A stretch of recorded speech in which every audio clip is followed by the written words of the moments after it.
seront écrasés sous leurs yeux, leurs maisons seront pillées, et leurs femmes violées. Voici, j'excite contre les Mèdes, qui ne font point cas de l'argent, et qui ne convoitent point l'or. De leurs arcs ils abattront les jeunes gens, et ils seront sans pitié pour le fruit des entrailles. Leur œil n'épargnera point les enfants. Et Babylone, l'ornement des royaumes, la fière parure des Chaldéens, sera comme Sodome et Gomorrhe, que Dieu détruisit. Elle ne sera plus jamais habitée, elle ne sera plus jamais peuplée. L'Arabe n'y dressera point sa tente, et les bergers n'y parqueront point leurs troupeaux.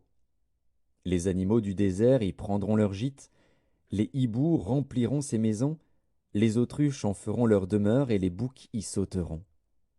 Les chacals hurleront dans ses palais, et les chiens sauvages dans ses maisons de plaisance.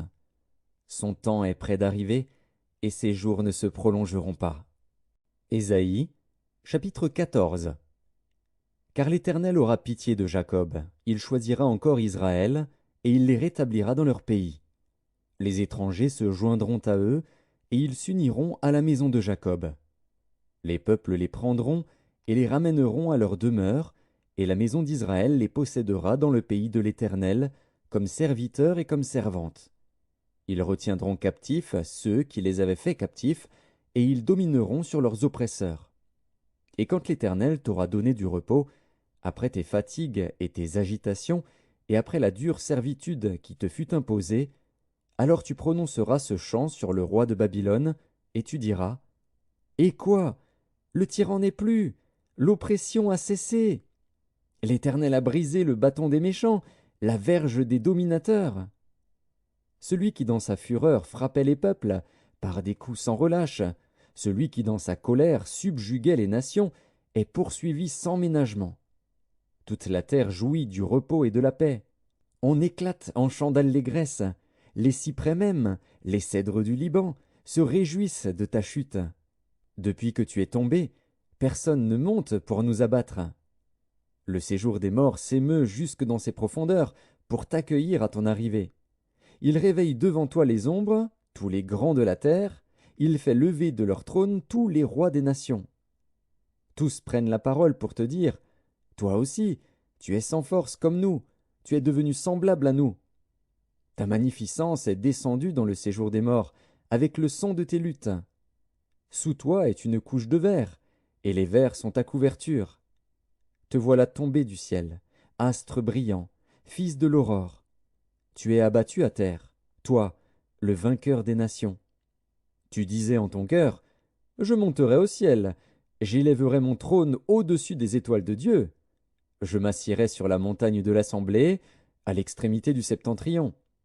Je monterai sur le sommet des nues, je serai semblable au Très-Haut. Mais tu as été précipité dans le séjour des morts, dans les profondeurs de la fosse. Ceux qui te voient fixent sur toi leur regard, ils te considèrent attentivement. Est-ce là cet homme qui faisait trembler la terre, qui ébranlait les royaumes, qui réduisait le monde en désert, qui ravageait les villes, et ne relâchait point ses prisonniers? Tous les rois des nations, oui, tous, reposent avec honneur, chacun dans son tombeau.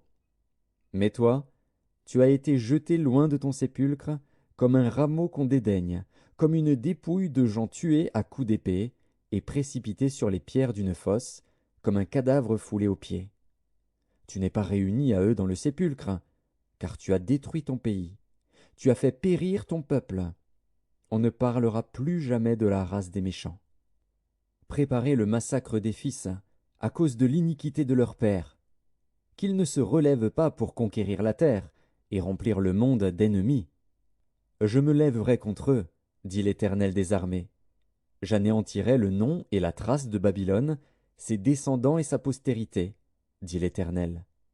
J'en ferai le gîte du hérisson et un marécage, et je la balayerai avec le balai de la destruction, dit l'Éternel des armées. L'Éternel des armées l'a juré, en disant: Oui, ce que j'ai décidé arrivera, ce que j'ai résolu s'accomplira. Je briserai l'Assyrien dans mon pays, je le foulerai aux pieds sur mes montagnes. Et son joug leur sera ôté, et son fardeau sera ôté de leurs épaules. Voilà la résolution prise contre toute la terre, voilà la main étendue sur toutes les nations. L'Éternel des armées a pris cette résolution, qui s'y opposera? Sa main est étendue, qui la détournera? L'année de la mort du roi Akaz, cet oracle fut prononcé. Ne te réjouis pas, pays des Philistins, de ce que la verge qui te frappait est brisée. Car de la racine du serpent sortira un basilic, et son fruit sera un dragon volant. Alors les plus pauvres pourront paître, et les malheureux reposer en sécurité. Mais je ferai mourir ta racine par la faim, et ce qui restera de toi sera tué. Porte, gémis. Ville, lamente-toi. Tremble, pays tout entier des Philistins. Car du nord vient une fumée, et les rangs de l'ennemi sont serrés. Et que répondra-t-on aux envoyés du peuple? Que l'Éternel a fondé Sion, et que les malheureux de son peuple y trouvent un